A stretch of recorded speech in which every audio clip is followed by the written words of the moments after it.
તો ખાલી અડધો સેન્ટીમીટર નું લેવલ હોય. મિત્રો કેટલી પીડા કેવી ને કેટલી ન કેવી સમજવાની જરૂર બધાય છે કે અમે જે સંઘર્ષ કરીએ. હું તો ઓહો ભાઈ પોલીસમાં રાગે પડી ગયો તો, ફાવી ગયું તું બધું, લખતા ભૂંસતા દંડો પછાડતા અને ધાક ધમકી કરતા બધું આવડત આવી ગઈ હતી. ક્યાં રાજકારણમાં આવવાની જરૂર હતી? અને આવ્યા તેથી ક્યાં ખબર પડતી હતી કે જિંદગીમાં ધારાસભ્ય બનશું? અને તેથી ધારાસભ્ય બનવા નીકળ્યા તેથી એ નહોતી ખબર પડતી કે બહુ મોટી સરકાર ચલાવવાની જવાબદારી જનતા હોપવા તૈયાર રહેશે. કાંઈ ખબર નહોતી. 2017 માં જેથી નોકરીમાંથી નીકળ્યા તેથી કોઈ ખબર નહોતી પડતી. પણ એક વસ્તુની અંદરથી મનમાં ખટકતું હતું કે આ ખોટું થઈ રહ્યું છે. ગામડાના માણસ હારે, ખેડૂતો હારે કોક માણસ તો બોલવો જોઈએ, કોક માણસ રોકવો જોઈએ.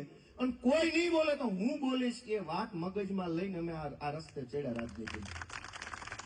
હું નોકરી કરતો, નોકરી મળી જાય એટલે પછી માણસ અમથી કઈ દશ ન હોવું જોઈએ.